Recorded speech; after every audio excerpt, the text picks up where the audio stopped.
Hey, good Tuesday evening to everyone. How are you? It is good to see you, and it is good to be seen by you. Welcome to the live stream, everyone.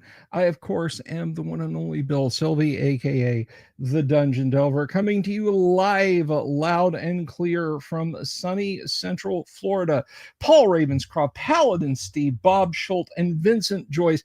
And Vincent, you're not a channel member. Don't you feel like a bit of the outcast sitting there when everyone else around you is, except for Mr. B plays?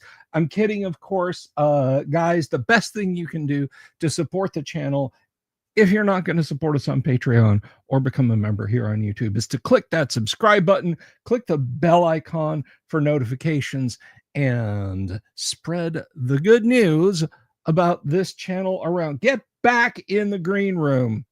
Thane, I see you out there. Jack Neller, good to see you. Damien247, hello. So maybe you're just stopping by for the first time. Maybe you haven't clicked the subscribe button and you're wondering, what is the big deal? I have put the thermostat down as far as I'm going to, Kevin. What is the big deal about your channel? Why should I do that, folks? It's because I bring you 5 nights a week of classic TTRPG content, fun, happiness, and joy. And sometimes it's mandatory, but we always have a good time here on the Delver's Dungeon. I think you'll find it is definitely worth a look. It's definitely worth sticking around for. For example, we have over 150 actual plays of first edition advanced Dungeons and Dragons right here on the channel in the live tab. If you click on the YouTube channel, I know the last video I did was in like March, but we actually have live content 5 nights a week. And when I say actual plays, folks, I don't mean like, yeah, we sit here and we play a practiced out D&D game where we've already decided what we're going to do. It is actual first edition Dungeons and Dragons, and we have a ton of fun with it. We could be 10 minutes into the game tonight and we're all rolling up new characters, because that's just a thing that can happen. So we don't do table reads, rehearsals. We don't have writing sessions, script writing sessions, story arcs, plots, that kind of thing. We play first edition AD&D, and more to the point, guys, more to the point, if you have a question about how we're doing what we're doing, I want you to ask, and I'm going to answer your questions for you live on the air. I'm going to answer your questions for you. And if I miss your question, or I just don't answer your question, one of the players might. They're pretty smart. A little too smart, if you ask me, which you didn't. And if they don't, somebody else in the live stream chat may, because what do I have, folks? Say it with me. I have the smartest and the best looking audience of any 5 night a week classic TTRPG live stream show on YouTube, and I'll kill on that hill. Yes, I will, everyone. Good to see you, or hey, Urib. But let me tell you something. If there is a TPK, one thing I can assure you of, this group will be back up on their feet just like that. And do you know why? Do you know why they'll get going that quickly? Because of tonight's sponsor. Tonight's show is brought to you by Crom, the Character Record Organizational Manager. Sweet, really. It is a software toolkit written by yours truly that allows you to generate any rules legal first edition advanced character. Not only generate them, because I know what you're thinking. You're thinking, Bill, I can go out on the web. So-and-so's got a thing and go to this website, yada, yada, yada. No. They might generate a character for you. They might even give you one or two options and let you pick a race and class. I'm certainly not going to deny that there are some good ones, but do they let you level your character? Do they let you add incremental XP? Do they let you age your character? If they are a human, do they let you dual class your character? Do they let demi-humans multi-class? Do they let half-elves dual class into bards as well as humans? Do they give an option to check for psionics? Do they let you change alignment? Do they let you adjust stats? Buy equipment, add coins, remove coins, drain levels, and then save to an easy to read text or HTML file? Do they? I don't think they do. Crom does. That's Crom, strong in his mountain. If this sounds like a product you would be interested in, if this sounds like the thing that you need for that quick, oh crap, the party met a group of adventurers in the dungeon, I need to generate them up stat, let me know. I will hook you up, because folks, for $25, not only do you get Crom, that unlocks access to any future updates to Crom, all bug fixes, and it is the most complete and feature-rich character management software for first edition advanced you'll ever find. Maybe you're thinking, but Bill, what if I've got a high-level magic user? I've still got to generate a spellbook for him myself. Not so. 10th level magic user, 15th, 20th, you want a fully populated spellbook? Crom will do it for you. So check it out. You can reach me care of this email address going across right there, bsylvie@gmail.com, and get yourself a copy of Crom today and get to planning your adventures. And don't worry about character creation, because it can be done in 5 minutes. Does it come with rich Corinthian leather? It does not. It does not. That's right. Crom laughs at your bugs. So anyway, Mr. B says, color you impressed? Well, you can pick any terminal color you want to. That's right. It's all in the instructions. But the biggest user manual is the player's handbook. How do I do X? Just check it out in your player's handbook. I will say I have had a couple of amusing moments where I've had users reach out to me and say, but Bill, why can't I make a dwarven cleric? And I say, because that's not in the rules. Crom is 100% rules compliant. Oh, did I mention that Crom handles encumbrance? That's right. Oh, you might think you can carry 500 arrows and wear a suit of plate mail and a large shield and a two-handed sword, 50 flasks of oil, a backpack, 25 iron spikes, and move just fine, just because you've got a 16 strength. Crom knows better. That's Crom, strong in his mountain. Enable exemptions so you can make your dwarf cleric. That would require a lot of recode. Maybe I'll kickstart a house rule modular version of Crom someday. But let me tell you what, ripping that bad boy apart, can't do that. Can't do that. But anyway, that is a really useful tool.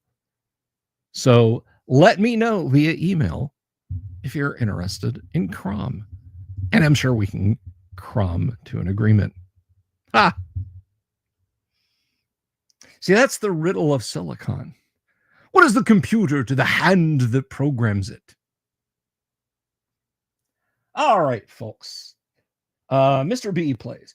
What is the preferred method for generating ability scores? I'm glad you asked that, Mr. B, because Crom supports all 4 methods of character ability generation.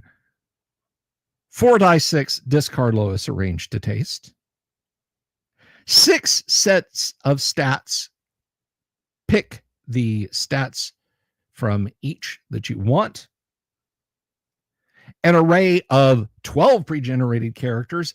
Take the best one. And now my brain is stuck in a loop because I'm trying to think of what the other one was. But I also included a 5th method, custom. That's right. You want to manually input something? You've got your favorite character from way back when, and you very wisely realize that piece of paper might not last forever. I wish I had that on computer somewhere so I could keep using that character safely. Then that's the method for you.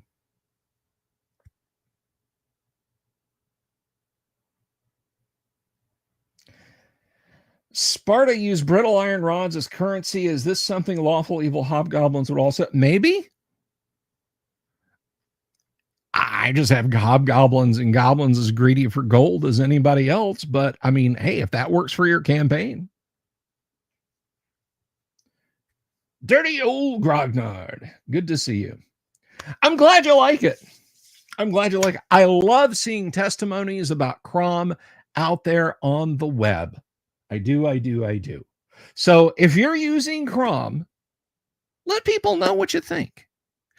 And be honest. You know, you can Yelp review me if you want. If you come back and you're like, it's nice, but yada yada, let me know.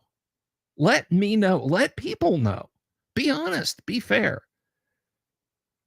Just be honest, you know. I know for a fact Crom's not going to give your computer a virus, or is it going to set your house on fire, or you know, ransomware your computer to me. So don't run around telling people it's going to do that, because it's not. But I do appreciate quite muchly a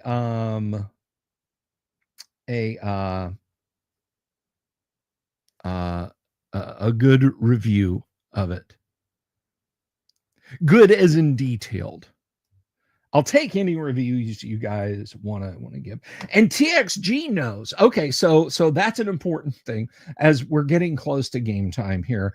Crom behaves on Linux under Wine. It is not a native Linux application. There is a Macintosh version in development. I cannot rush it. I do not have a Mac. I do not want a Mac. The last time there was a Mac in this house, it was a 68030 notebook that I gave as a joke gift to someone because I bought it for like $50 at a thrift store.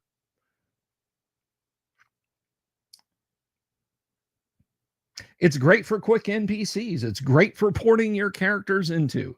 And you know what else is great? You know what else is great, guys? You're absolutely right, Dying Breed. It has been a week and it's only Tuesday. I know just how you feel. But anyway, so two things about audio, and then I'm going to bring in our group of adventurers. One, yes, audio's a little jank. I don't know what's going on. It could be a StreamYard thing. It could be a YouTube thing. Two, now nobody commented on this, but just in case anyone was curious, no, there is nothing wrong with your audio at the start of the videos. Moving forward, I will probably not be using Summer Mountains. I addressed this for a long time yesterday during the live stream. So if you rather like the snippet of Summer Mountains that I play go and watch an older video. I'm not trying to be an a-hole about it. I can't play it again. I can't play it again. It got put into someone's CMS, and the record label strikes me every time I use it, and I can't have that. I can't have YouTube deciding to put the profits that I get from a video into escrow and then sit on it for 30 days or until CD Baby, the copyright management company, decides to believe the permission email that I got from Bards of Greyhawk. So, all right. So, with that said, everyone, we have 94 folks sitting out there watching. I'm going to put on my headphones here, and I'm going to welcome in a group of players that is champing at the bit, ready to play our adventure this evening. So without further ado, allow me to introduce our first player stepping out of the green room tonight. And I'm letting him out first because he's hot.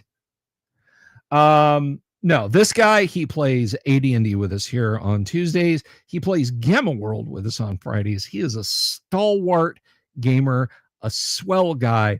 Absolute joy to have here at the table. Everybody, welcome Kevin. Kevin tonight is playing an NPC as his character died at the hands of an owl bear. Everybody, welcome Kevin as Carl Star Wellfeather. And the brilliant part is we're going to start this physical product distributor that sells other people's works on consignment. Yeah.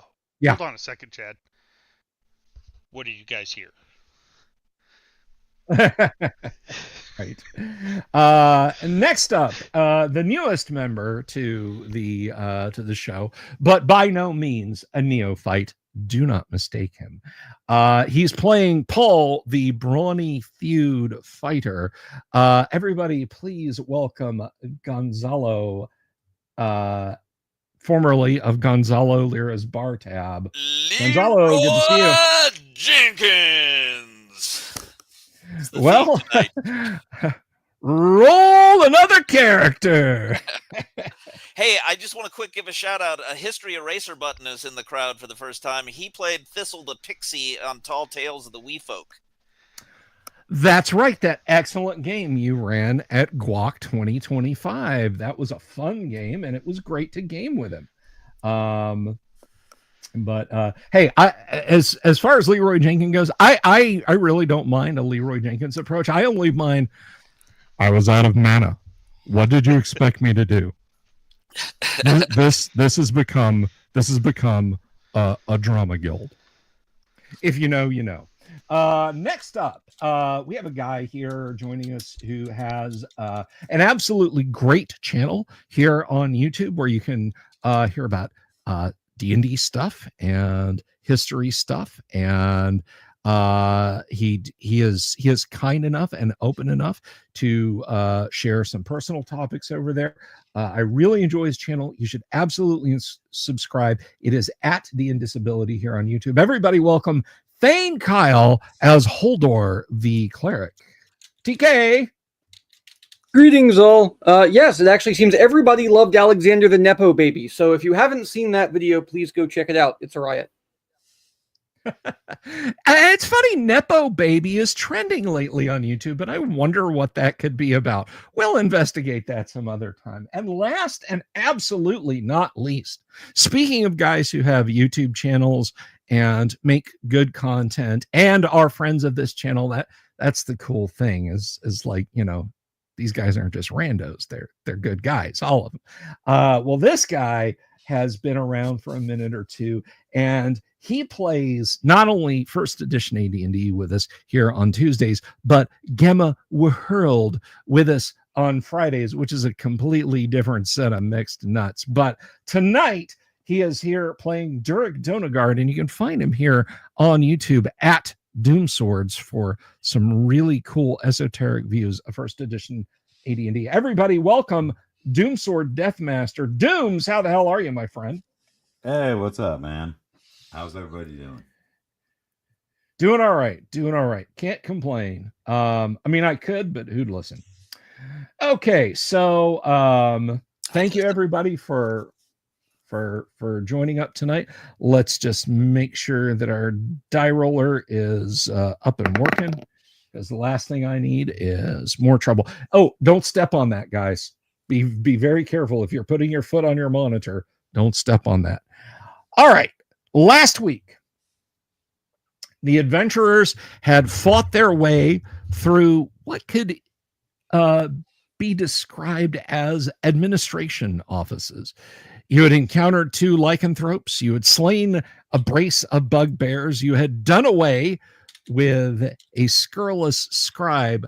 And now you find yourselves in an empty office. The only thing you had found of interest in there was a strange sort of fuzzy potted plant hanging in a corner, but also 300 gold pieces sitting on the desk. There was some discussion of bracing yourselves here and trying to rest before your next surge forward.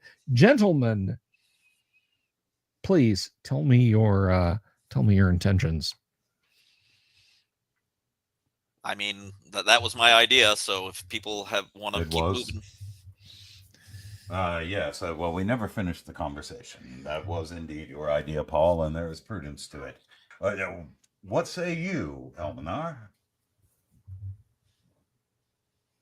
Elminar is strangely silent.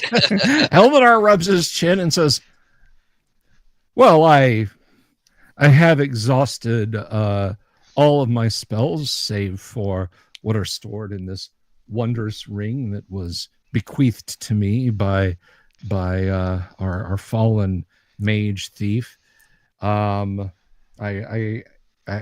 shall try to make a good accounting of myself if we wish to press forward, but I would certainly not hesitate to rest and at least gain a fair few small prestidigitations that I might further our aims with. And you, but ultimately,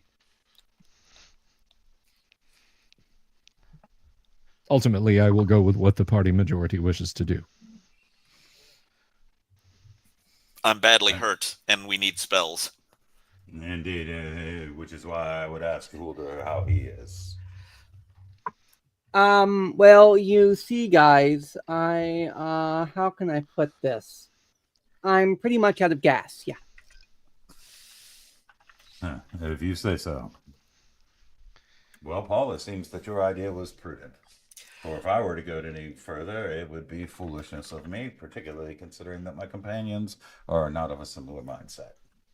Rest we would quite happily wave you on and say good luck storming the castle. Correct. You'll likely do that anyway.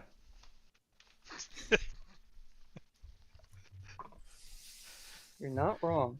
Well,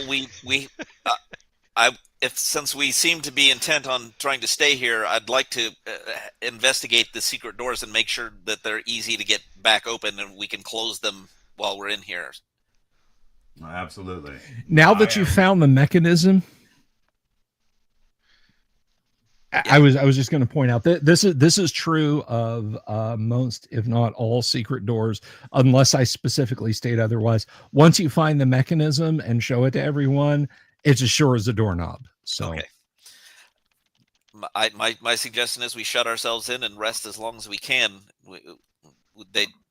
I think these doors are probably secret from most of the denizens of this lair. I would agree with that. I have come equipped with spikes, which have proven their worth in the past. Good idea. Yeah, Carl Starr will say I knew about it, but I didn't know how to open it. So chances are, if I don't know about it and I designed this place, nobody else does either. Very well, Carl Starr. I can move on or not. Just make sure I have this handy, and he shows his silver dagger, because I think we're going to meet more of those jerks. Thank you for telling us. We appreciate that. So I guess we will let's see. How do we want to do watches? Because I don't think we want Carl by himself on watch. No offense, Carl, for Carl's case or for your own? No about both? offended to Carl. I agree with Paul. Why not both?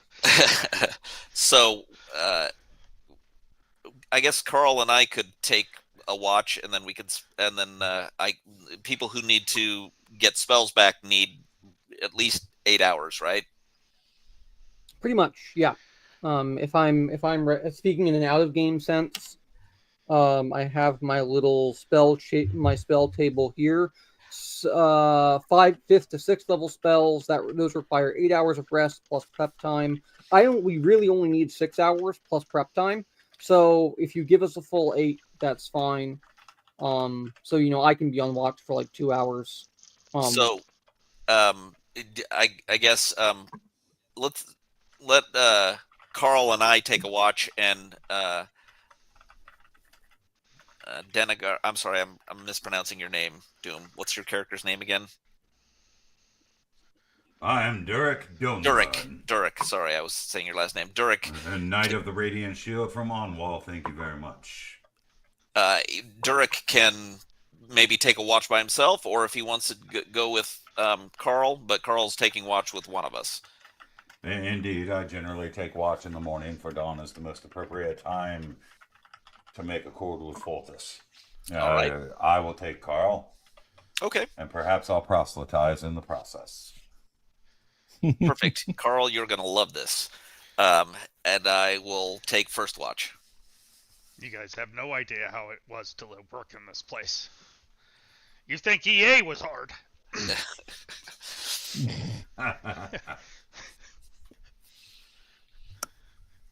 So I guess that's it. Yeah, Carl will but we are going to whatever watch that we are going to close the doors, the secret doors. Alrighty. And you're resting in the room itself, correct? Yes. Alrighty. Yes, and how many of those secret doors do we have? Pardon? There is... Oh, I'm sorry. I thought you were asking the DM. Please continue. Yes, yeah, I am. Or anybody. 2. I thought there was 3, but there's 2 in this one spot. Right? Okay, so those are the ones we need to secure, basically. Each top of the letter U that is the shape of this room has a secret door in it. If that makes sense. Right. That is correct. Let me get my pointer and I'll indicate to you guys where the secret doors are. Hang on just a second while I do that. So were you saying, just out of curiosity, so that we could communicate better, you were saying each end of the thing that looks like a reversed C has a secret door in it? The points of it, the room is basically shaped like a C or a U, depending on how you look at it. Right. So the tips of each end. Yep. Right. Gotcha. Thank you. Yeah, I'll go ahead and proceed to spiking those shut. 1 each at the outermost swing wet. It would probably be fine.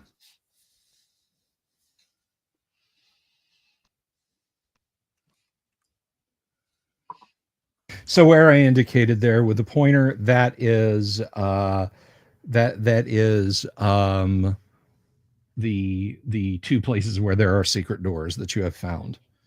All right, thank you. Yeah, I'll assuming, I mean, I guess I've seen the way they open, right? So I'll spike them, a spike each with the little tool hammer. Okay. And I'll let everybody get some rest while I take first watch.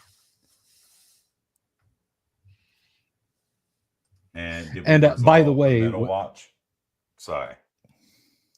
No, that's good. Go ahead. Did we resolve the middle watch? I mean, I guess there's only one person, right? So you're going to take the middle watch, TK? I can take 2 hours of it, unless we want to rest even longer.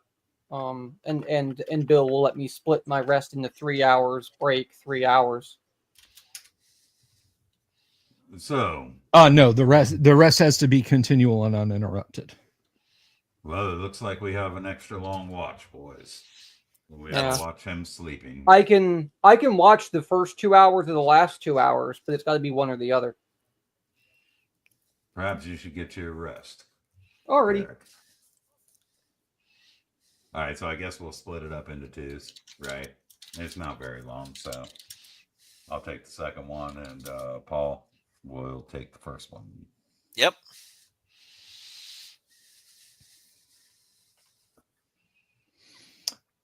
Alrighty, gentlemen. So you settle in for your resting periods, and I just real quick before I forget, I want to thank Paul Ravenscall for the super. Thank you very much, Paul. I do appreciate it. Thank you, thank you. All right, so you have you've settled in. It's comfortable enough here.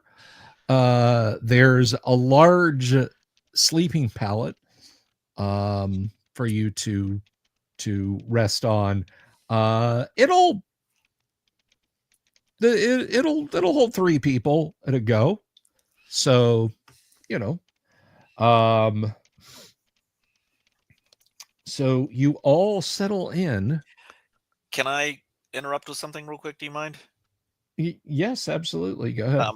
So the scimitar that I have, while not being used as a weapon, can detect good or evil in a 10-foot radius. Yes, you must take it out and hold it by the hilt. It doesn't just do it. Gotcha. I will do that when I'm on duty. Okay. Yeah, so it's actually it's sentient, just so you know, right? Yeah, it was what was it? Semi empathetic. Yes. So that's empathetic. That's a sentient sword you have there. That is lawful good. Yes, I was provided an alignment. Yeah, so I know you already know, but that's that you have to wield it for it to matter, right? Gotcha. Yeah. Yes, and Paul says he's paying in advance for the profane and foul language used by the sinners in this episode. #church lady. Well, just thank you to pieces, Paul. I appreciate it. Usually I like to leave the supers up, but that is that's a bit wordy, and it'll get in the damn way. So there we are. All right, so you settle into rest, and strangely, time passes, and you do not hear anything come knocking at the door. Nothing comes looking for you. Nothing comes to bother you. So you may make of that information what you will. You get your 6 hours of rest as you need. You go through your needed prayers and studies, and Elminar says, well, I can web, I can magic missile. I certainly enjoy magic missile.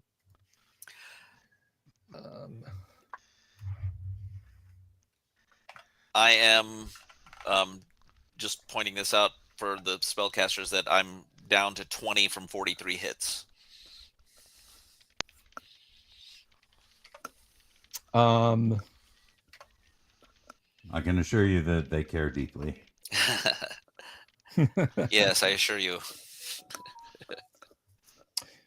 So Elminar has let's see, he is a 6th level magic user, I believe. Yeah. Well, I guess the real question is, guys, do I prep cure serious wounds at this point? Yeah, we get it. We get everybody up so we can get out of here as quick as possible. Whatever you think is the most efficient way to do that, and that you feel comfortable with, would be the one. What I think you should take. How many dice? I have. Go ahead. Apologies. I do have a lay on hands, and I think we've settled last time that will primarily be used in the heat of battle, unless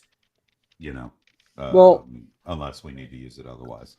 Yeah, and it does reset after 24 hours. But it does take the full 24 hours. I get that. Yeah, I'm down to 18 right now because this was our 6-hour period of rest. I mean, maybe a charitable DM would give me another hour off based on what we've done, but I'm just marking it based on rest.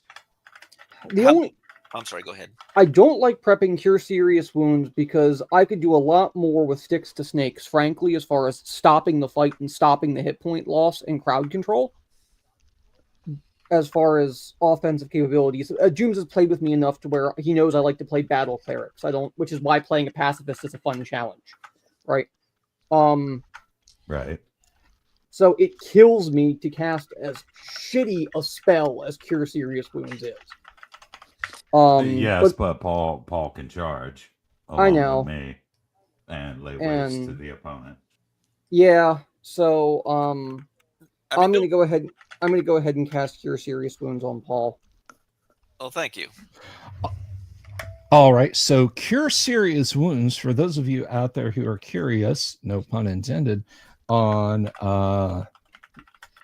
what it does in first edition AD&D, that will cure 3 to 17. That is 2d8 plus 1 points of damage. Yep. If you do backward satanic masking version of it, it inflicts 3 to 17 points of damage. That's the real challenge. Is the dice don't do that. 12 back. Thank you. Yeah, that's not bad. No, that's pretty good.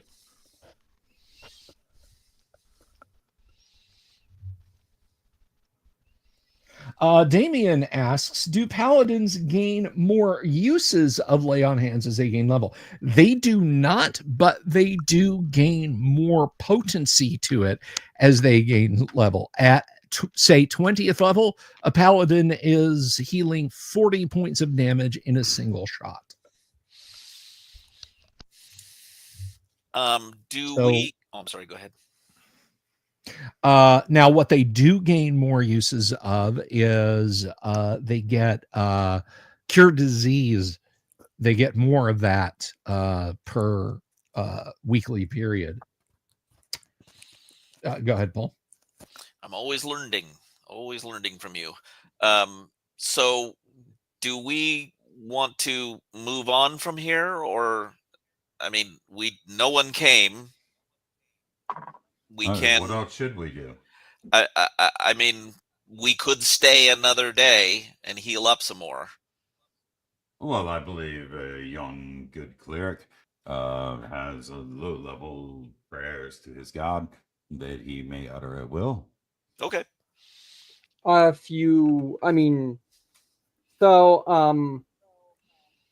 could, if we wanted to rest more, I could get us up to full, probably. Yeah. But is it worth it? Well, do you have anything else? Do you have any other curative magics, priest? I do. I have 4 more of the least, but it's up to you. Do you want me to use them now? Indeed. I know that battle generally leaves you outside the face of actual harm, but severely nauseated, I think, is your phrase. Right, being that you would be severely nauseated, I would assume you would be too nauseated to cast those spells at that time. Perhaps now would be a better occasion. All right, well then that'll be 2 more that'll be 2 cure light wounds for a grand total of 4 points to the fighter. 2 first level spells gone and 4 points to that fighter. Thank you. I appreciate it. You want me to cast the other 2, or you want me to save them for emergencies? No, save it for emergencies. Okay. You're what, down? Okay. Is anybody else down as well? I don't think Elminar's down, is he? No. Elminar was wounded, but did get healed, so he's at the beginning of last week's episode, so he's back up almost to full. I do want to mention or answer Jorge's question real quick. Can a character use a reverse spell immediately, or they have to learn it? Reversed spells must be memorized in reverse. They can't reverse them on the fly. So if there's any spell, magic user, cleric, druid, or illusionist that is reversible, like let's say you could cast reverse magic missile. That's stupid, but just hear me out. You could not decide to cast reverse magic missile because you'd memorize magic missile. You have to cast what you memorized. So it takes up a separate slot all by its own. TXG, thank you for stopping by. Good to see you as always.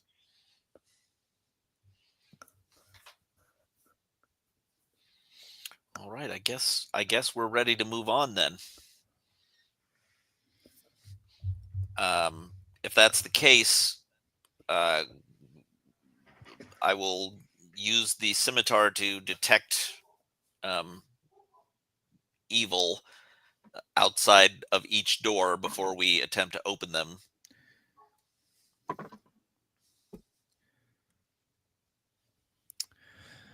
Okay, the scimitar does not detect any evil. It detects good in almost everyone in the room, but it does not detect any evil here around you. Okay. All right, which way? Yeah, true evil isn't properly detectable, but just saying. We did enter that room. You would be the one to say that. So how else would we get it out of you, Carl? I can tell you I'm not evil. I am unconcerned.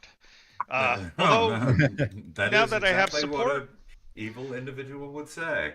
Maybe I'm more concerned today than I was yesterday, or the day before, for that matter.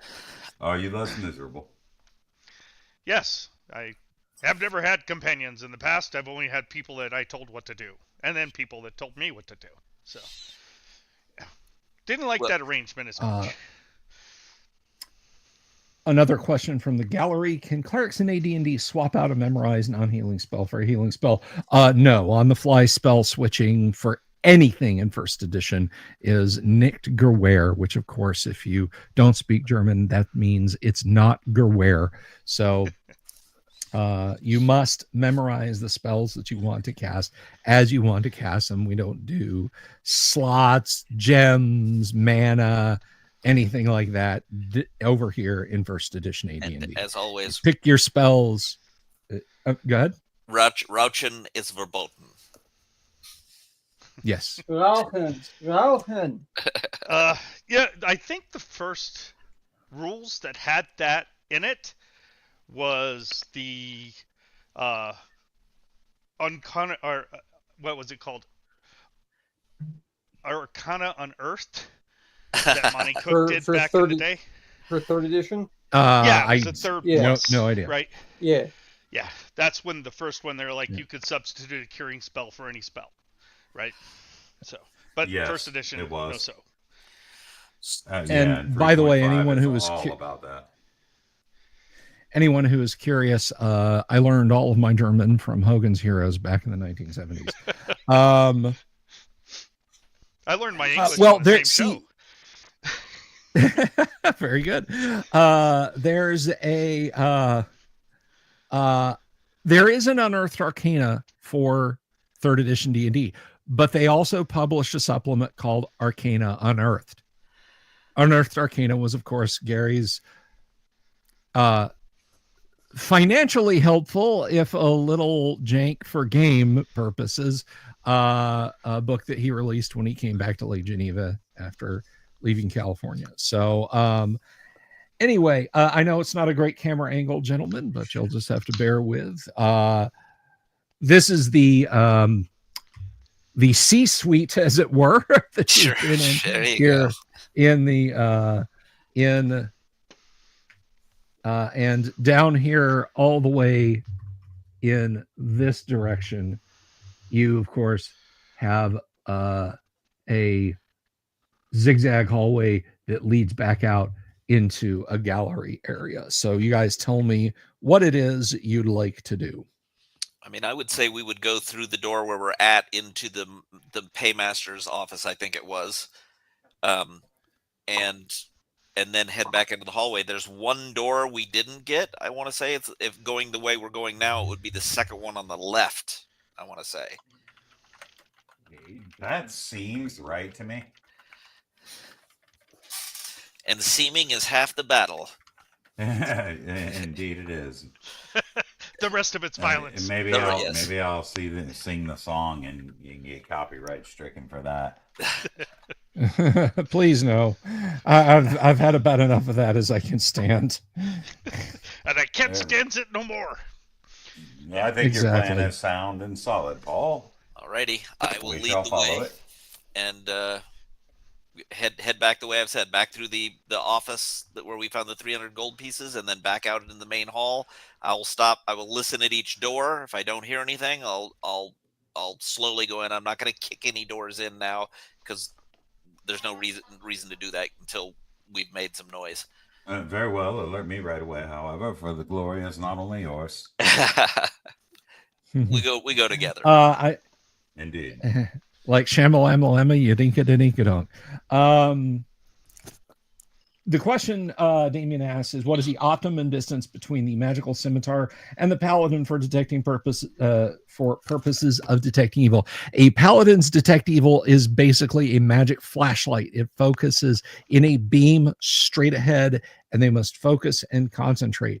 The scimitar's detect evil is in a 10-foot radius around it. So it is the difference between a bore sight mode and PIP mode, if you know your radars.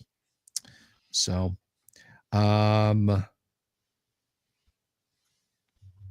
so there's that, and you gentlemen are going to depart your comfortable little room where you're resting in, and then move on back to the south. Is that correct? Yep. Indeed. All righty. Let me move the camera and indicate where you guys are next. This is something. This is nothing. This is something. This is nothing. Let's just get out of this damn place. I mean, I've loved every minute of the module for the most part, but let's bring this thing crumbling to the ground, make it out to town, and come back with a force to annex it. I'm not going to lie. I will not be sad once this module is done. But I've played worse. I'll say that much. I've played worse. Well, it's a long one, you know. I mean, we've been on this channel. I played worse on this channel. Ooh, that's a hard question. No, on this channel, no. Okay. This is as shitty as it's gotten. The giant weasels and losing all of your magic items and everything, and not being able to recover them was pretty lame. That sucked. That really sucked. Losing 3 characters in 5 sessions sucked. Yeah.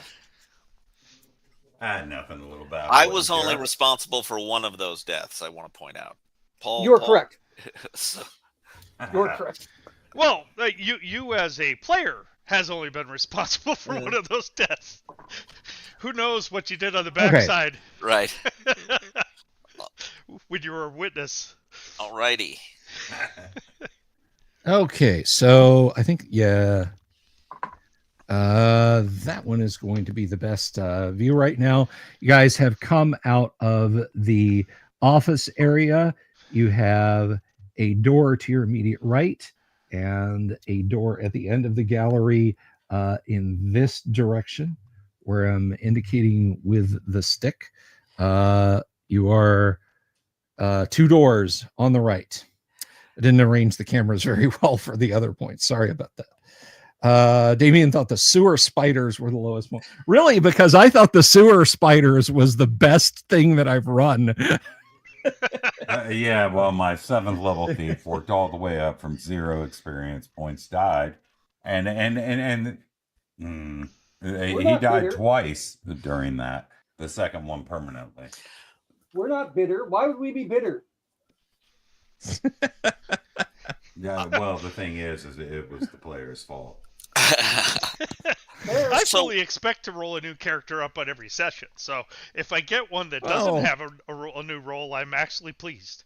You're not wrong. I agree. Which door is the first unopened one?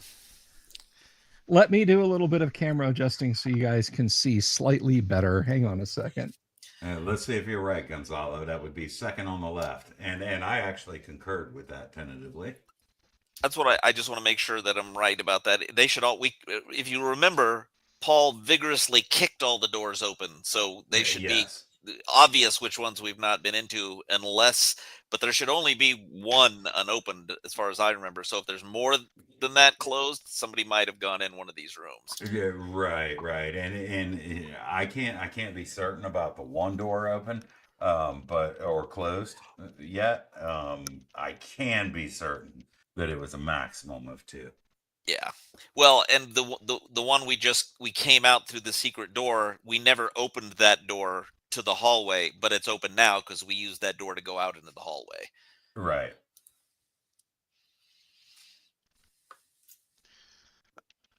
See, a lot of people don't understand, not the present company excluded. Of course. A lot of people don't understand the point of clarity and like mental recognition of where you are in the dungeon, because without that, theater of the mind you're just lost.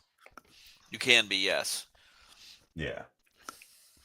The good news is I don't have a memory anyway, so I just play in the moment.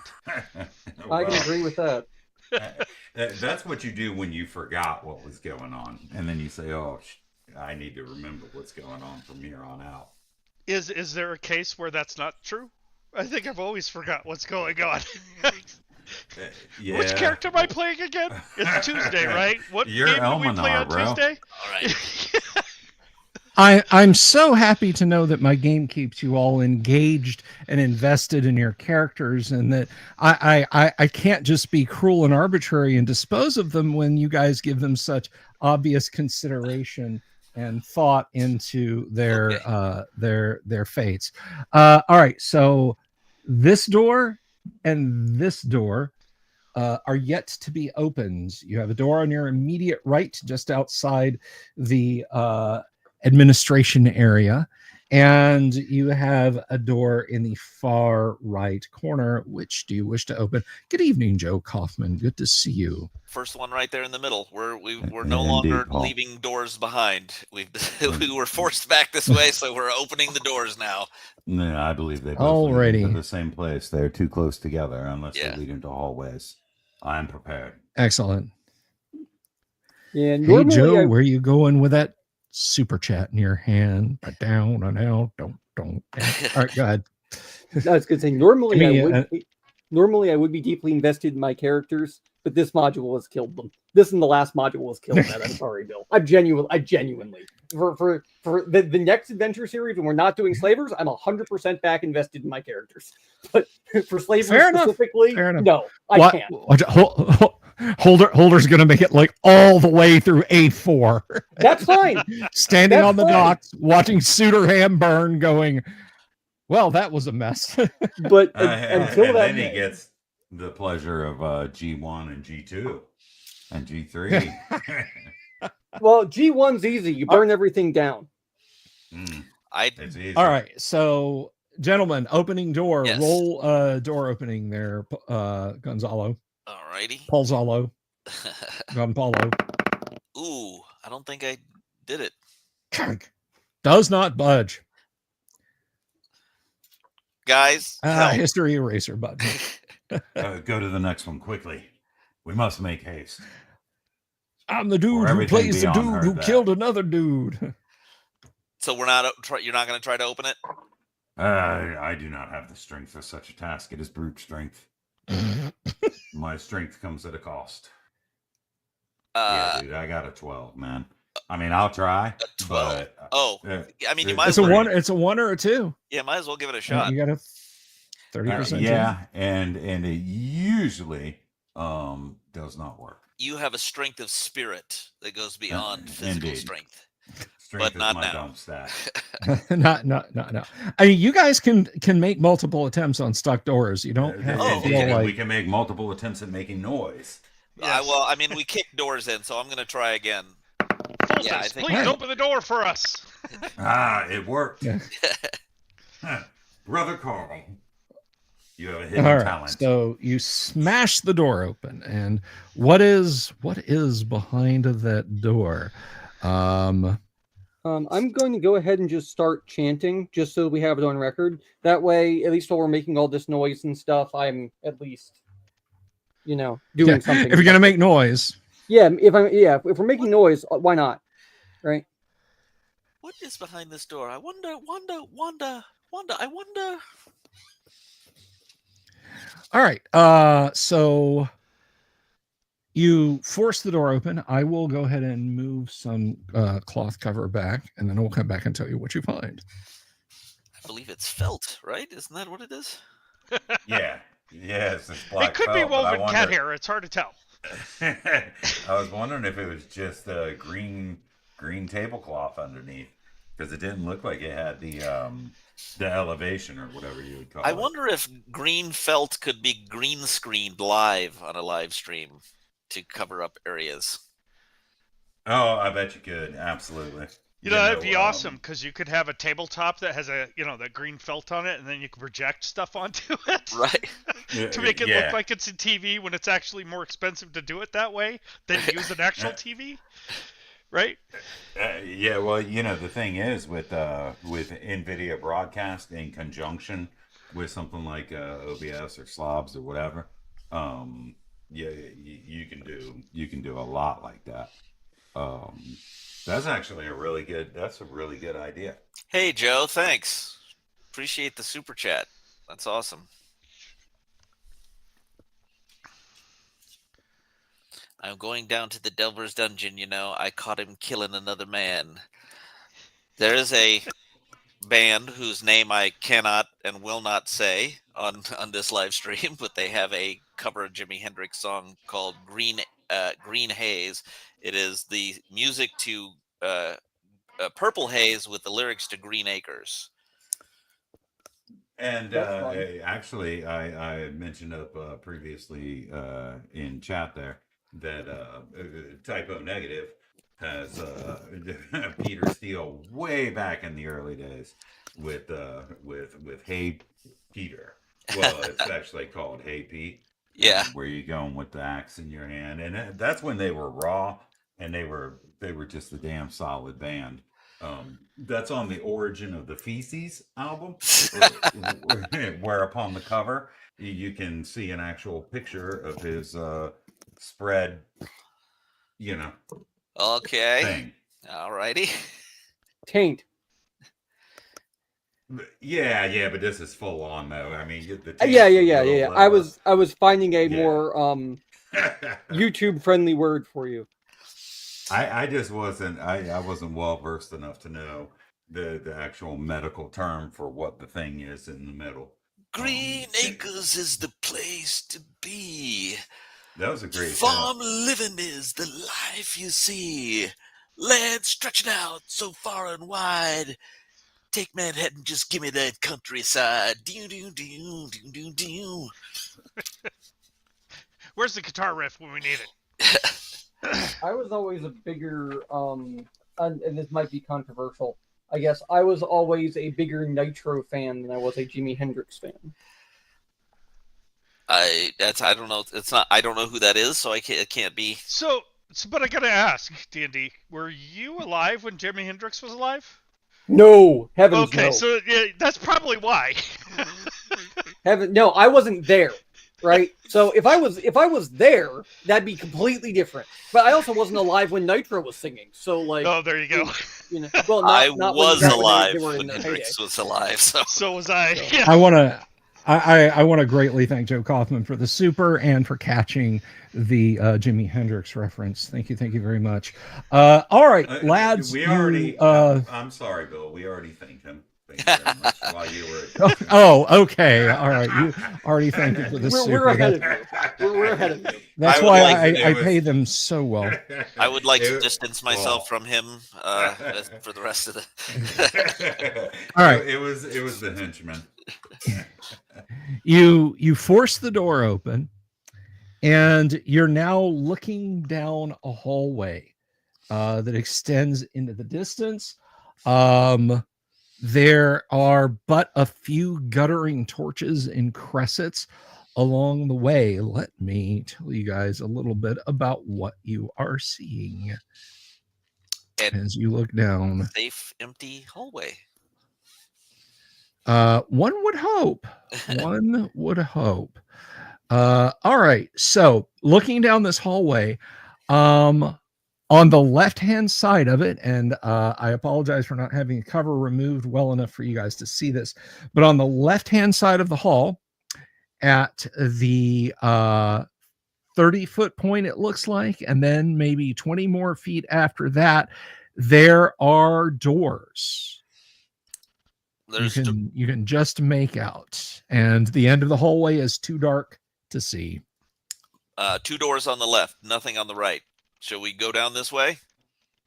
Well, since we have lost on Drexel, Foltus rest his soul brightly in this radiance of godliness and goodliness, we must be careful. Priest, did you not have stone that could light up the area beyond? Perhaps we could take it. Yeah, absolutely. I can throw it. Well, still chanting. It's not a stone, but still chanting. I can produce the earthenware pot with which I with which I still have my continual light spell cast because it has a lid. Right, that's why I chose a pot. And it's earthenware, so if I throw it, it'll explode. Yeah, but you can point it like a flashlight. Right, because we can turn it on its side. Yeah, and you just point, and it doesn't blind you. It doesn't come back in your face. It's directional. Right, it'll still spoil infravision and stuff, but it's not in our eyes; it's in their eyes. Yeah, Carpenter, Carlster, Wheel Feather, Wheelbarrow. His name is my name too. Can you grab this source of light from on a roll clearing? I'll look at the cleric. Be careful, he is chanting. Yeah, and I'll is he holding it out like he's gonna drop it or? No, absolutely. Here, I'll just hand it to you. It's no big deal. Okay, cool. I'll grab it and I'll notice it doesn't have any heat to it. I'm like, wow, this is kind of neat. And I'll use it going forward. Doorway. Okay, so there's 2 on the left, 1 on the end. Yes, correct. Okay. Take them in order, or do we ignore this hallway? And let's make sure that Bill heard that Carl Starr took the the pot of continual light, and is using it as a sort of like bullseye lantern type of thing, and pointing That's it fine. down the hallway. Yes, sir. Perfect. We'll head down to the first door on the left. I'll do my usual routine. Listen at the door. If I don't hear anything, try to open it. We've not made any noise yet, so quiet opening is what we're doing until we've made some kind of noise, and then kicking. Agreed.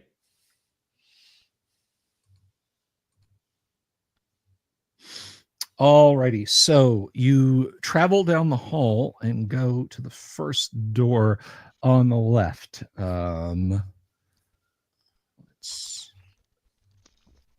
see that first door on the left.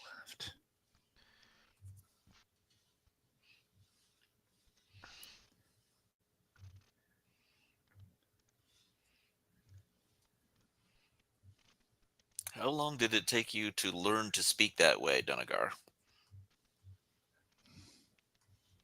And which way is that? Multiple syllable words. The word you're looking for is polysyllabic.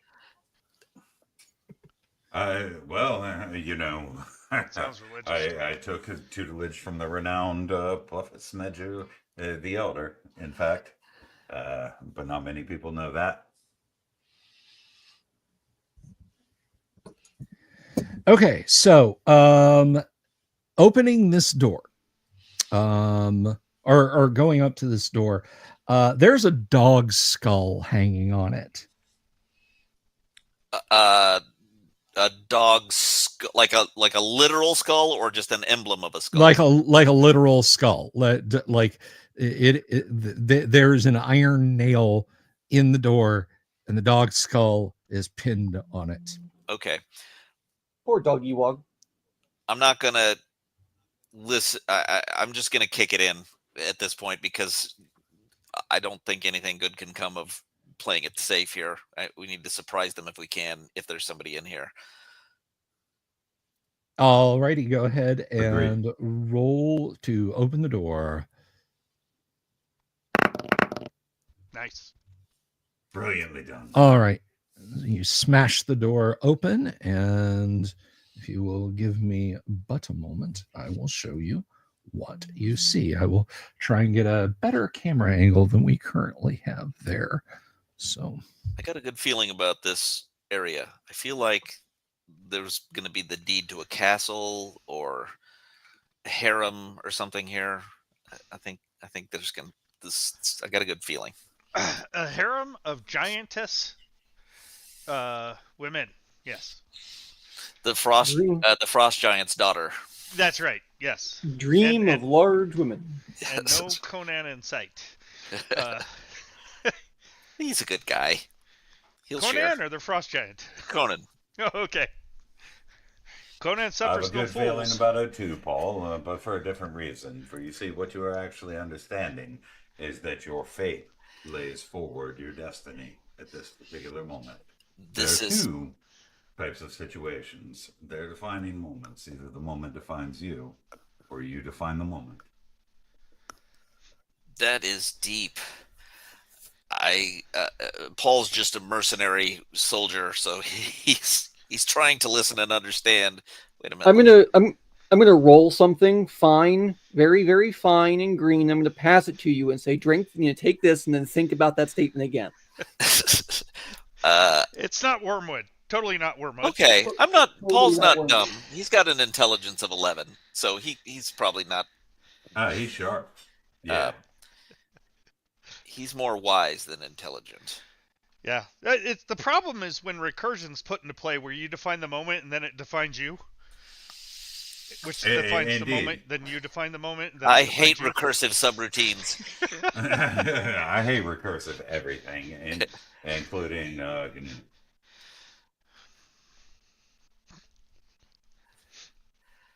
you kick the door open. What you see is, there's a dozen goblins who all leap to their feet when their door is bashed in, but is it a leap to their feet in surprise? And are you guys surprised? Let's see. I'm chanting. You're chanting. Okay. So it is not possible for them to be surprised, basically. But you guys are equally not surprised. You are locked, loaded, ready, looking for trouble. So, yeah, when that door goes in, you guys go into action, and action you have found. So let's go ahead and get our declarations. There's a dozen goblins. They're grabbing up weapons. They're screaming obscenities, yelling at you and pointing. So we'll start at the top of the order then. And let's see. Where did my StreamYard session go? There it is. Okay. Kevin, what is Carl Star doing? Oh, he hates the goblins. They always treated him with disrespect. So he's he's gonna attempt to attack. All right, so you're moving up into the doorway to attack. Gonzalo, I'm guessing Paul is getting ready to carve into the goblins as well. Yes. Just to be clear, they're less than 1 hit dice, correct? Yes, they are 1 to 7 hit points, sub 1 hit die. Nice. Can I ask a clarifying question that might help? Of course. I mean, I guess it's about to be my turn, but this doorway, it's like what, 6 feet wide? It's 8 feet wide, but yes. Right, and these guys are back. What? They're back 8 feet. Maybe that far. They're not that far off the door. I mean, they heard somebody chanting at the top of his lungs outside the door, so they were definitely ready. All right. Thank you. All right. So Holder, you are continuing to chant, yes? Yes, I will clench my sphincter a little tighter, but continue to chant. All right, you'll be hitting the alto notes pretty sharply. And let's see. Well, Durek, what do you think? What are you doing? Bring them to us. All right. And you hear Elminar begin to mutter a spell. All right, let's go ahead and roll initiative. And Kevin Carlstar, please give us a roll of a 1, a die, a 6. All right. Just like Elminar to waste a spell on goblins. Can't see what it was. Okay, it is initiative tied. It is 4 for both. I can see I can see both dice there. So unfortunately, stop that. Okay, so at least it was your is dice. yeah, true. Exactly right. Just some poor sod out there trying to play like Fudge or 5th edition or something like that. It's like, why do these random D20s keep happening, and what happened to my dice? All right, so it is initiative tied. The 2 goblins closest have short swords. Actually, there's 4 packed in the door, so this is going to be 2 on Gonzalo and 2 on. We'll roll the 2 on Gonzalo, and those are just bad. You just like slap their swords away. And 2 on the engineer. He has been Stockade. With a 9? What did I tell you his armor class was? It's 7. 7 with the shield. It's 7. Yeah. So yeah, you take a couple points of damage evil. from a. I understand. So a couple points from a goblin backhand slash. Gentlemen, do that Cuisinart thing. Let's start with Carlstar. 1 attack for every level you have, sir. So I have 3 whole attacks. And remember, they all get an additional +1. Oh, they do? That is correct. Okay. It was asked of me if it's a goblin harem. No, it is not a goblin harem. Yes, Okay. I remember how in like 2023, short stack Gabi Dami mummies were a thing in meme culture. This ain't them. Well, I'm glad to hear that, because I was thinking are. maybe it's time to move on. They still are. Okay. All right, so first hit is a 17. All right, that hits. He's only 7. It is 6 points of damage for the first hit. That is 1 less medium, goblin right? to trouble this world. Yes. All right. What a song, man. Yeah. Got to be careful. No listen to it seconds. Nowadays. You know, loud. 14, 15 will hit. Yep. So let's do another +1, 2 to 7. It is 5 points of damage. That is 2 fewer goblins. All right, and the last one. This one I hate especially badly. Oh, damn. I only got a 9 this time. 8, 9. I don't think that is actually going to hit. Let's see. Get my combat tables up here. In my presence, so we don't think so, folks. We have combat tables. So that was a total of 9. All right, that will miss. All right, Gonzalo, you are up.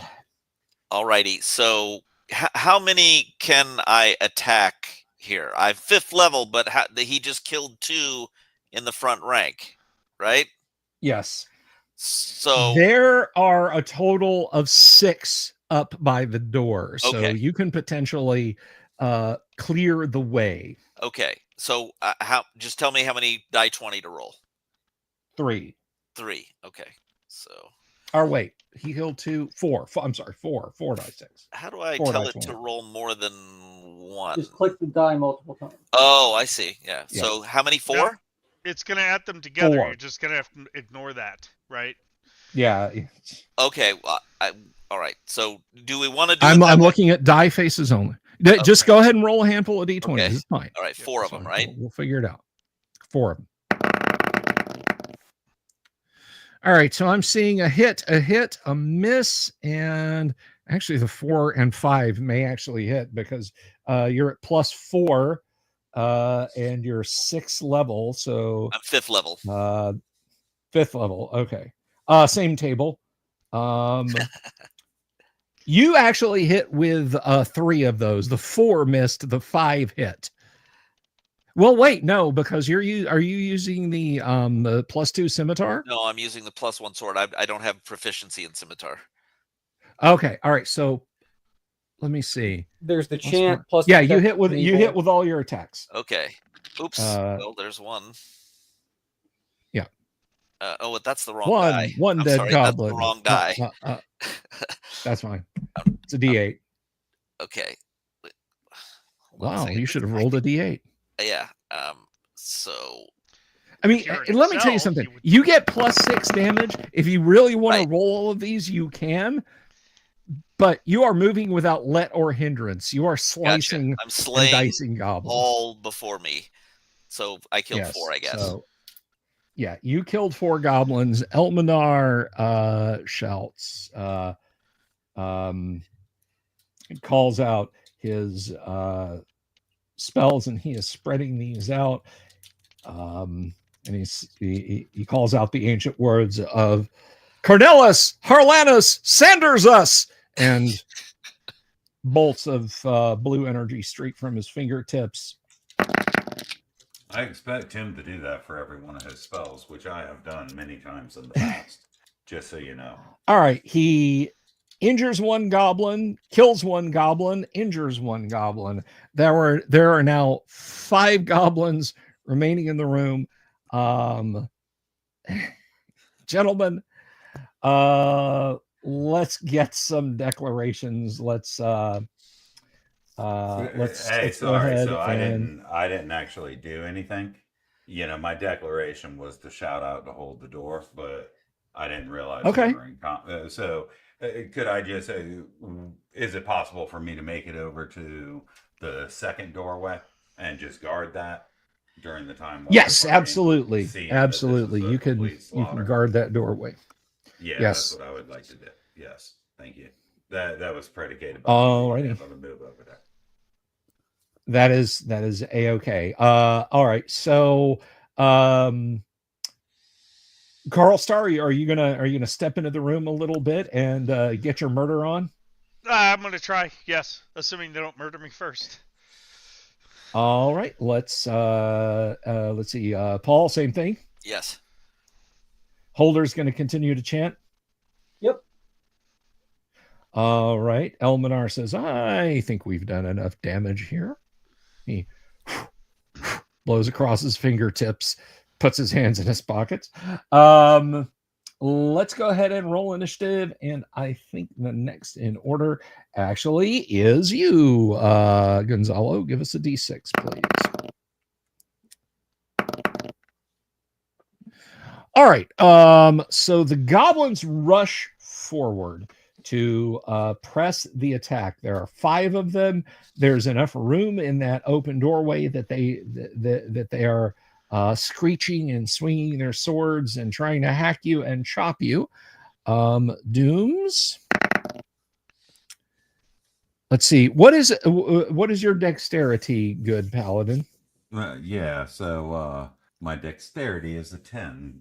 Good DM. Your dexterity is a 10. So you are surprised for a segment when the door to the north, not the door in front of you, the door to the north flies open and a group of goblins moves down the hall in and amongst the party. So that is their action. As they flood down from the north. Elminar's got goblins on him. He's screaming bloody murder. Some of them are rushing up with weapons drawn to attack Holder. And of course, you've drawn a fair few to try and attack you as well. I'm going to go ahead and set that up so you guys can get an idea of what we're seeing. Hang on just a moment. I'm going to save the game. I will be impressed if those goblins can in fact hit me, though. I'm sorry. No, save is grayed out during combat. Sorry. What? So we're just gonna have to hit the damn integer switch and edit it with a hex editor by hand. Yep. Yeah, you know, I saw that other door, and I decided to like crazy Ivan it. I looked at the clock and I was like, well, you know, it's the bottom half of the hour, so you know, I took that. But the good news is that it now puts them within charging range. It does. Which they're not going to be very happy about. I can assure you of that, or I will kill my paladin and I will kill myself. That's a joke, YouTube. In Minecraft.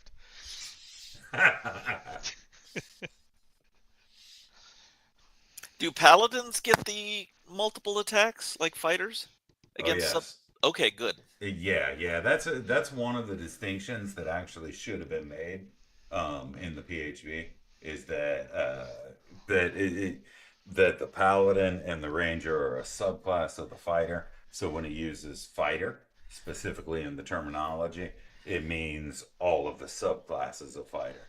It's a point of confusion, and it confuses old hands as well. It even gets more confusing with Unearthed Arcana when the Paladin becomes a subclass of the Cavalier. yes.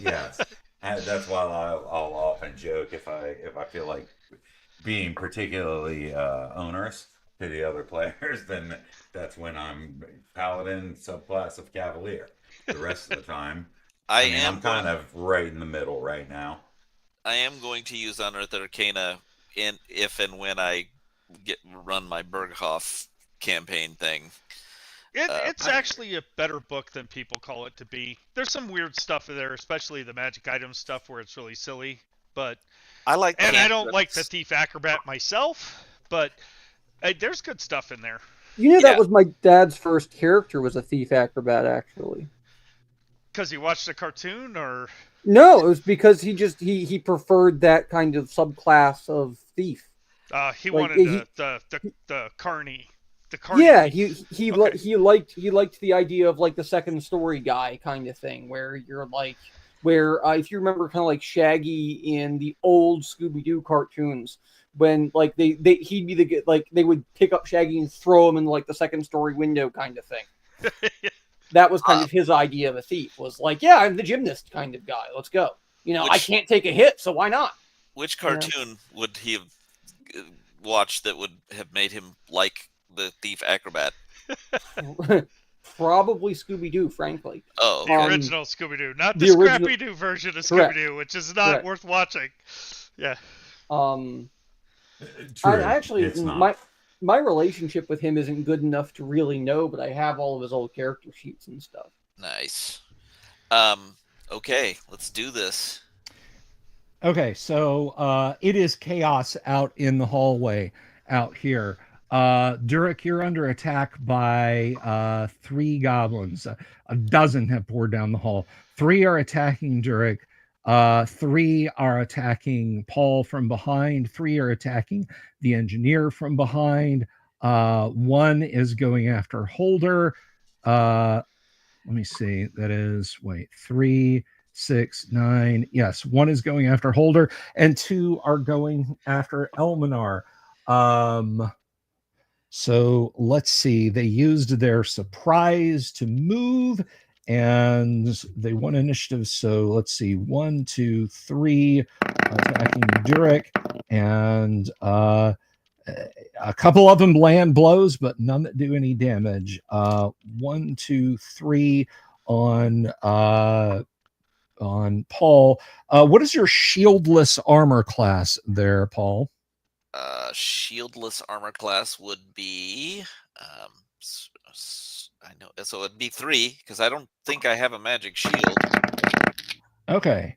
What is it? Let me see. I got an 11, a 14, and a 9. So none of those benefit me. And 1, 2, 3 on the engineer. Ouch. He is struck once and suffers 5 points of damage. 1 on Holder. Completely in effect. He just kind of stops and looks at you as you're chanting. Well, I'm going to brandish my shield like I would a dinner plate. Okay. 2 are attacking Elminar, and they both hit. And Elminar suffers 7 points of damage, and he yells, "Help!" All right. Counterattacks. Paul, do we have a little counterattacking music, Paul? We do, and I have plenty in range, so I can do. I'm going to do 5. So let's. All right. Do 5 of these here. I want to say those are all hits. Yes, none of them are below a 4, so yes, those all hit, and you kill 5 goblins. Okay. Do you focus on the ones in the room in front of you, or are you going after some of the ones behind you? I'm gonna go after the ones behind me since they're more likely to be able to attack our spellcasters. So I'm gonna include those 3 in the 5 if I can, or do I guess, can I kill 5 out in the hallway? Yeah, if you want to just pivot and kill 5 in the hallway, yes, you absolutely 5 dead can. in the hallway, concentrating on those on the magic users if I'm within range, or the spellcasters. You are not, unfortunately, but that will kill all of those fighting, all but one of those fighting you and the engineer. Let's see. Carl Star, Kevin, you may make 3 attacks on the lone goblin fighting you. Yeah, I'll do so. All right. Why isn't it clicking? Okay, there we go. I'll roll a 3 once. Yeah, I hit once. That could be all it takes. Roll your damage. All right, so it's +1 on damage, and it's 5 points. All right, that is sufficient to slay that one. And Dooms, you've got 3 that stopped in a wood on a snowy evening. So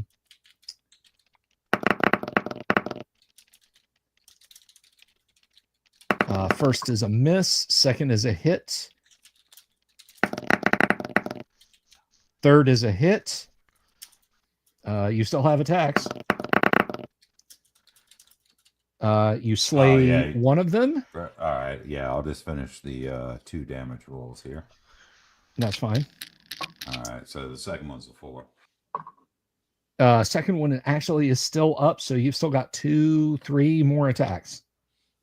Right, and what do I mean, I would like to take down anything that's threatening somebody's flank or attacking from the rear.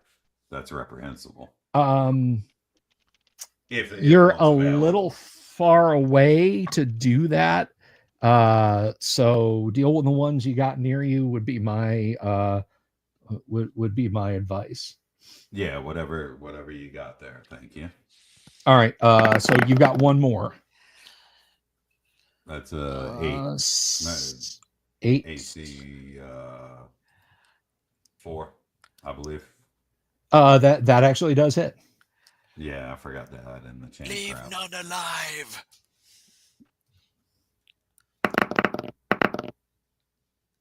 And all the goblins around you have been disintegrated. Elminar shrieks and draws his dagger and, "Die, you horrible bastard!" Nice. And he stabs it in the face successfully. Yes, as a magic user. He only gets the 1 attack. Yeah, the goblin screeches and jumps back and rears back to hit him again. So let me I'm not going to switch the camera off, but I am going to step up, and for clarity's sake, I'm going to remove some goblin counters. So hang on just a minute. History Racer Button was talking about the D&D cartoon. I think that's maybe what you guys were talking about. I was aware of it, but it was always too corny for me. So I will not accept slander of that cartoon. Well, for me, it was, for me, it was like Saturday morning. Well, of course, it was Saturday morning, right? But it was Saturday morning when I was what? Yeah, I was a teenager. Yeah, I was like 9 years old. And I played Dungeons and Dragons at the time, so. I had it that nobody had weapons, too. Right? I mean, Well, Bobby they had a had weapon, weapons. but he never hit anybody by it. He just hit the ground, right? You had that bow, but it never really did anything ever, right? Well, no. They had to, and you know that was still voted the most violent cartoon on TV. Well, you know, man, G.I. Joe. When you're like, yeah. When you're like 9 years old and a little bit poor, and you got a dungeon master's guide, and you got people around you who are like, D&D, what the hell is that? Man, you'll watch Smurfs. I watch Smurfs. I actually did watch Smurfs, and I was a teenager. I'd rather watch Smurfs than the D&D cartoon. I don't blame you. But I was old, like I said, I was in my early teens. Right. I bought the DVD of the 3 seasons or whatever, even though I didn't have to. Sure. Because I wanted to buy it for my kids or whatever. And my kids, the oldest one's 11, 5 years ago, was like, Dad, no, I'm not watching this.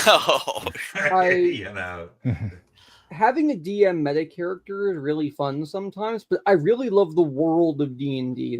It's a world where if you pay attention to the setting, it feels like anything can happen, right? And I love when settings feel like that, where you literally don't know what could be in the next town because it could be a town of monsters. That's a good point. It's so. I try and infuse my campaign world with that kind of life. I hope I do a good job at it. But for the moment, we have 3 goblins mingling in with the cleric and the magic user, and 5 in the room. You have extirpated the rest. Gentlemen, let's get party declarations. Let's start with Carl Starr. What are you doing? Well, if I have to move to attack something else, I will move. Otherwise, I'm going to make sure nobody else is coming into this. Look behind the door and all that stuff in the room. Okay. Gonzalo, what is Paul doing? I'm going right for the goblins near the spellcasters. Okay, so you're turning and moving down the hall.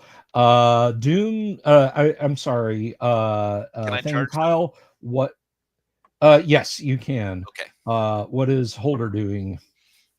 Panicking because you're using my last name. No.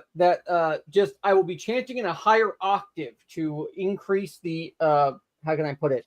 Get over here energy. I understand. Alumnare, save my hiney goblins near us on my face. Pretty much, yeah. All right. That was and good. Finally, Dooms. Thank you. Dooms, what is Derek doing? So is there so that clears out everybody there. That's the rest of everybody that came down from the north is dead. You can hear a tumult of combat from the room that you see Paul near, although he is bracing up on a shield and setting his feet against the stones, refusing his right. It looks like he's getting ready to charge to the south to the aid of Elminar and Holder. That's where I'm gonna go as well. I'm not like trying to charge or anything like that, but I would imagine. Okay, so you're just gonna move in this round. Okay. Yeah. So you guys into that. Okay. So you guys are refusing your right where the goblins are, except for Carl Starr, who has moved into the room to deal with him. Let's go ahead and roll initiative. And I think yeah, I think it is. Go ahead and roll it then, please. Sure. All I know is I haven't rolled initiative yet. Well, it's high time. And no better time to roll that 6 because I rolled a 1. So yeah, you literally just have to step in the room, and you're in the middle of all of the goblins there, Carl Starr. So you may make 3 attacks if you wish. Okay. These are all +1. 2 hits. 2 hits, yes. All right, and these are both also +1. Oh, sad. 3 and 2 points of damage. Okay. All right, so you injure some goblins, and they set themselves upon you. Let's see. Gonzalo, Paul charges with a capital C into the 2 that are nearest to Elminar. They have him backed against the wall, short swords drawn, and you just ass over tea kettle. You're striking at +2. Okay. In addition to everything else. Them, right? 2 near him. There's 1 near Elminar. Rather, there's 1 near Holder, but you can only. You have to pick which group you wish to engage. Okay, well, Elminar's been hit pretty badly so far. He's had the worst of it. I think that's my understanding of the situation. Absolutely. So I'm gonna attack those 2. Elminar also doesn't have an AC 1 like I do. Those 2 are the 2 goblins that in existing have stopped. You are less of a fighter and more of a goblin processor, in that goblins go in one end whole and then come out as juice and pulp. Does the one that's remaining see this happen? He's too busy trying to hit Holder. Everything's all this is unfolding in seconds. So yes, but no. Like, it's not like, sure.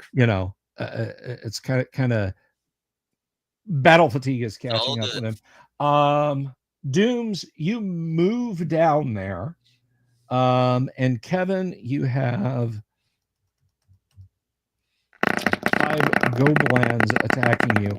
And one of them hits you. Nice. 3 points of damage to World Star Hip Hop. I'm sorry, Carl Star Wofeather. Yes, they're running around with these giant cameras with like flash powder trays, yelling, "Carl Star! World Star! If you know, y'all. You know. Carl Star, y'all!" All right, so he's the bunch character of dead from goblins. Homestar Runner that you guys didn't know about. Oh yeah.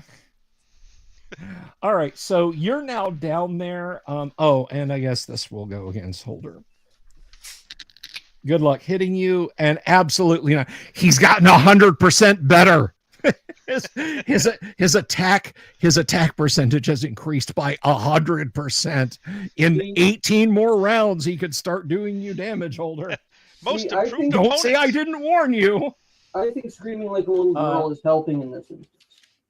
Can't hurt. Okay. All right. So Dooms, you are down there. You are near. Let's. I'm going to go ahead and make some adjustments. So bear with me just a moment, everyone. Hang on. I'm doing my best Jaws scream impersonation. The shark is We're going to need a better boat. Oh.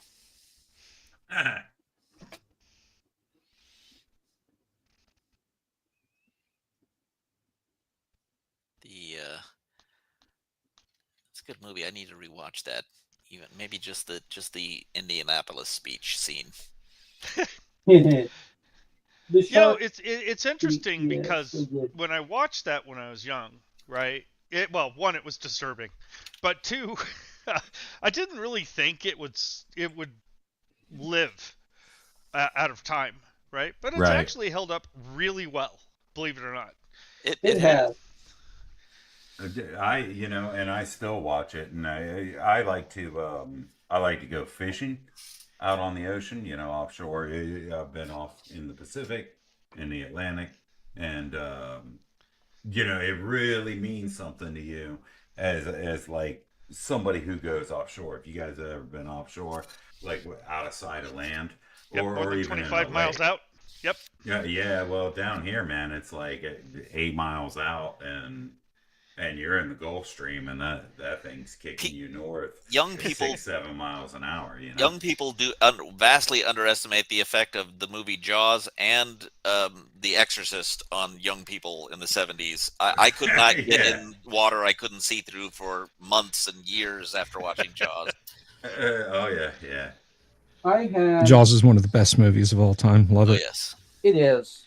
Okay, so here's I was just going to say, here is the situation. One goblin left alive out in the hall, surrounded by a group of very angry adventurers. You have the exact opposite in the room. One adventurer in the room surrounded by 5 very angry goblins. And go ahead with what you were saying, TK. No, I was going to say so I was 4. A friend of mine drowns in the ocean.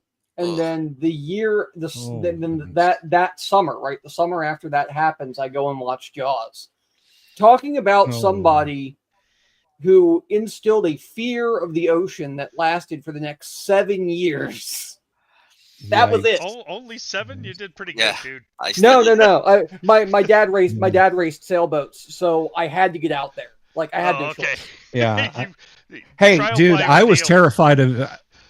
I was terrified of going to the Alderaan system, Star Wars, same thing. So,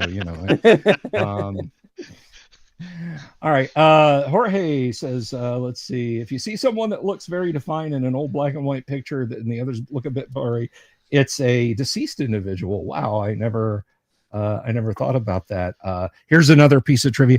Everyone in Philadelphia who ate pickles in what was the year? 1851. They all died. I know not a lot of people know that, but every one of them died.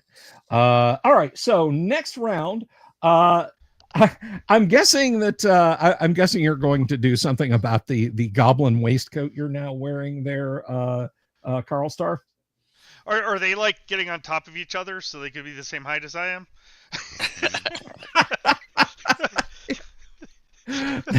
They are not. If I had more time to prepare, yes, you wouldn't be attacked by 5 goblins. You would be attacked by 2 goblins in trench coats. That's exactly. Well, that is a total of 5 goblins, 2 and 3 in trench coats, respectively. Right. Yeah. So you're going to deal with them. 2 I'm guessing everyone goblins. outside. Yeah.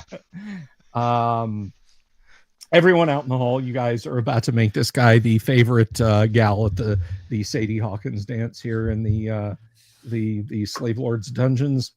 So let's go ahead and roll initiative. And Dooms, I think it is your turn.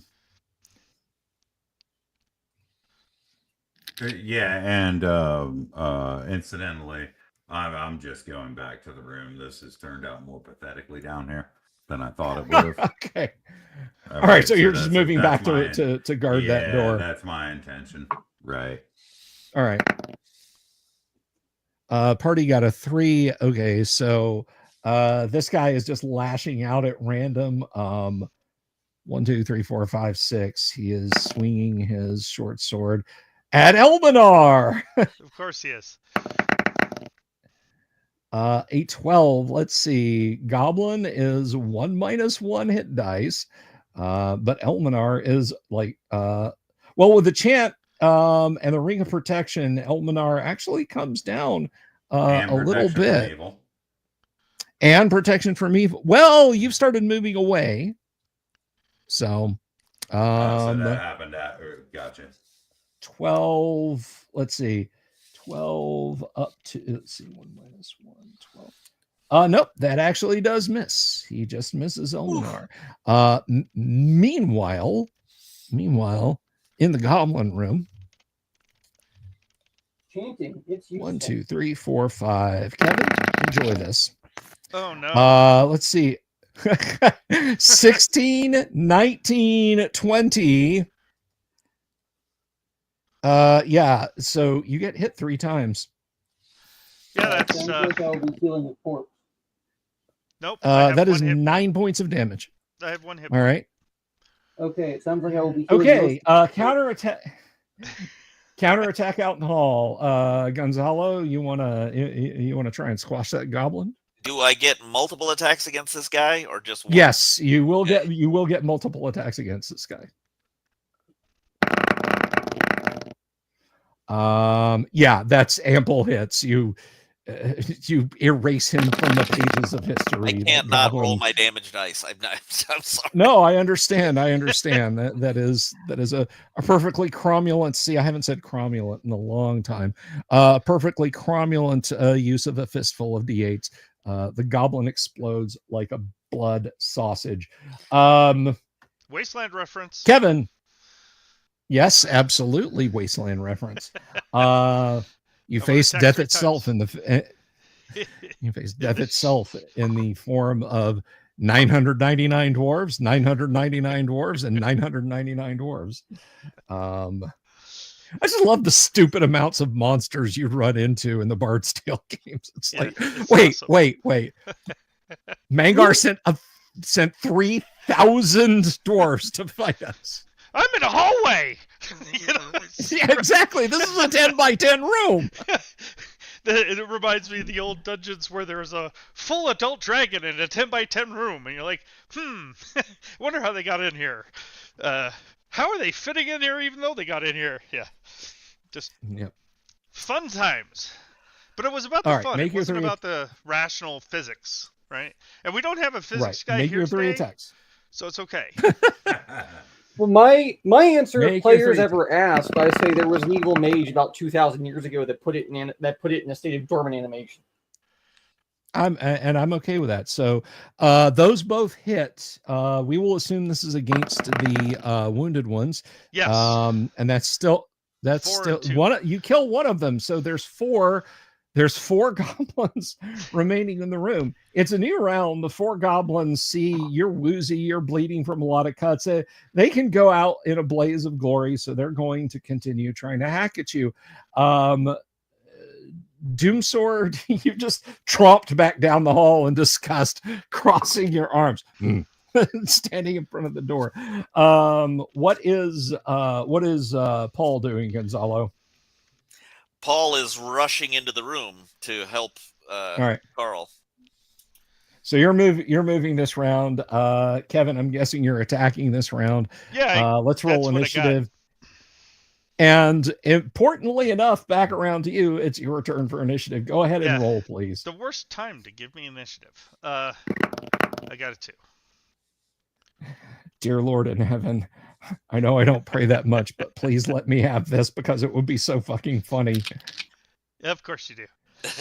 I want initiative, and come on, daddy needs 1, 16, 17, 18, whatever. Oh, 20. And the engineer is toast. Yeah, you are. Well, you're at -2. Yeah, you're at -2. So you could potentially be stabilized. So at the end of this round, rushing into the room is Paul. And you see the engineer lying in a pool of blood on the floor, surrounded by 4 goblins still standing who are panting heavily. They look at you and they screech and they lunge forward like they're going to attack. It's a new round. Gonzalo, I guess Paul's going to put paid to these gobos. Yes. All right. Chanting is still going on. Durek, you're still guarding the door, yes? Yes. Well, the intention last round was to go back over there and help Carl, but now that I'm I'm so sorry. You said back to the door. No worry. Yeah, no worries. Now that it's going to work out fine, I'm going to continue guarding the door. Okay. Okay, I'm sorry. And what was your question, TK? I was going to ask Dooms, because you're holding these lay on hands for stuff like this. Do you want to burn that, or do you want me to go over and stabilize them and stop my chant? Yeah, well, I'm too far away to hear that, but like out of character, I suppose. Yeah, you may as well stop the chant, right? I mean, I guess. Well, like, otherwise he's dead. Yeah, yeah, I mean, whatever. I'll come over there and lay on hands. If you yell it across the hallway, then I'll run, I'll run back. I mean, I can't, but I can chant emphatically and point. Yeah, right. I literally can't. All I can do is watch helplessly. Yeah, I mean, if it's unless I stop. That's up to the DM, I suppose. If I know that, I'll go do that. If I don't know that, I won't. DM, can he make it? Yeah, you see him gesturing towards the door, so you may interpret that however you wish. All right, I suppose I'll haul ass over there then. I mean, that's the all right. reason So why we saved this. So you are rushing over there. Gonzalo Paul has made it into the room. Let's go ahead and roll initiative, and it actually is your turn, Gonzalo. Give me a d6, please. A 3. All right. 1, 2, 3, 4 goblin attacks on Paul. The 18. What is Paul's armor class again, please? 2. 2. And they have the. Alrighty. I think. The 18 maybe, so that becomes a 17. And your armor class. I don't think that's gonna save your bacon. I don't know. Let's see. 17 because they're 1 minus 1. Ooh, just yeah. Swing clangs off your armor, and I'm guessing you do that. They can just see your smile through the opening in your helmet as you draw your sword.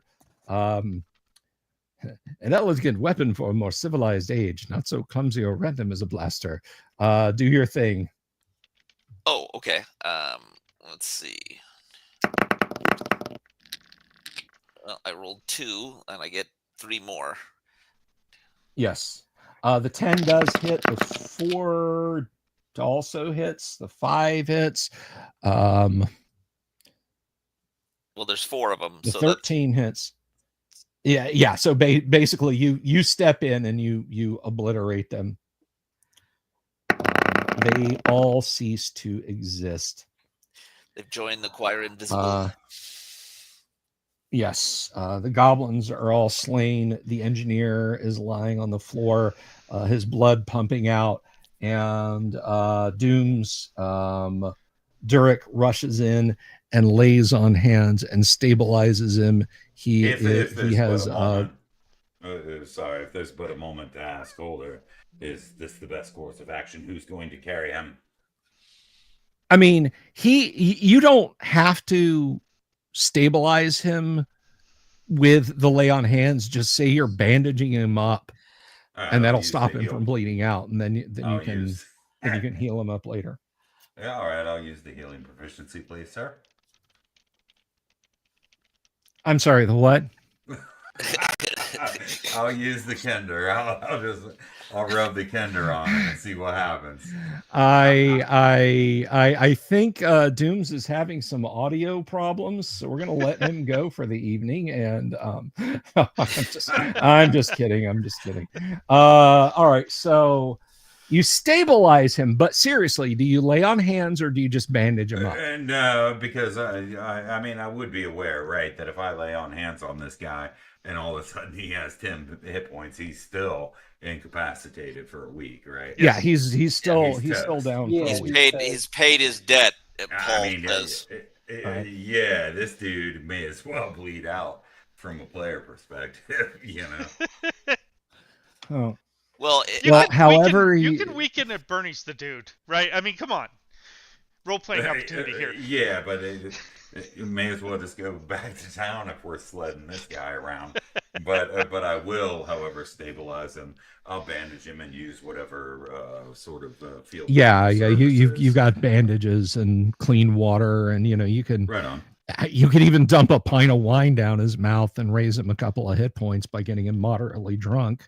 Yeah. Paul lets him do that. And, charitable DM. And goes and tends to the security situation, going out into the hallway and making sure no one else is coming. Paul feels that he has earned exactly the opportunity that we offered him to fight his way out of here. And this is what was supposed to happen.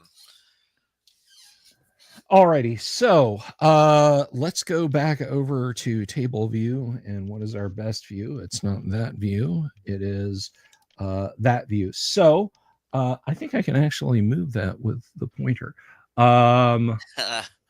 In this room is empty, but it definitely looks like it was more goblin quarters.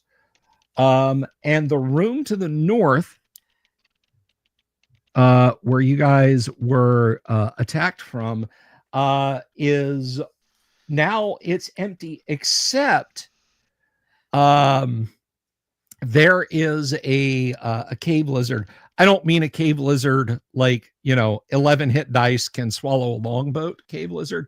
I just mean like a subterranean lizard type. It is barely alive. It has darts, not the small javelins that you use in combat, but like pub darts. It has had multiple of those thrown in it. Its tail has been removed, as have a couple of its legs. It is suffering greatly. Bloodied and beaten and tied up and lying in the corner, you see an individual lying there in rags. And he opens one blurry eye, and as you guys inspect the room, his mouth is gagged, his head is basically wrapped up in filthy cloths, but you can see a look of hope in his eyes. Human, correct? That you can't tell. Okay. We're going to find out next week. And that's where we're going to leave it for this week, as the party extirpates quite the large number of goblins. I want to thank all of my players for being here tonight. Kevin, Gonzalo, Dooms, and TK. Dooms, you can catch him at Doom Swords here on YouTube. Also on our Friday night first edition Gamma Roll live streams, if you like his mellifluous basso profundo. However, TK, you will just have to go subscribe to D&D Disability to hear more words of wisdom from him. I will be back tomorrow night with my co-host Kyle, and Kyle's going to be running stuff. I'm gonna put my feet up and actually roll some dice. Thank you to everyone in our audience tonight. Also, Paul Raven's call for the supers, Joe Kaufman for your super. I really appreciate it. I give super thanks to your super chats. So thank you all very much. And maybe one of these days we can resolve that situation with the music. But until then, we'll always have the owl bear. Peace. Good night. God bless you all. Have you seen my owl bear?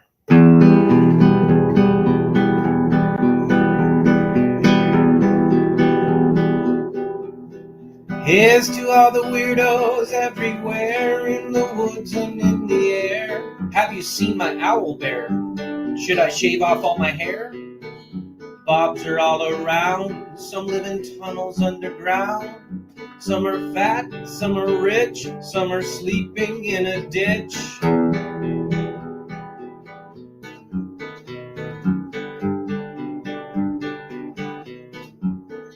Can you ride a crooked horse without a saddle, way off course? Naked as a toad, all the way to Smoky Joe's. Have you seen the little creep driving fast in his little green Jeep? He smells like fish and brandy, but his rotten teeth look dandy. Take me to the show, I don't care if fast or slow. From action flicks to dancing dicks, just take me to the show.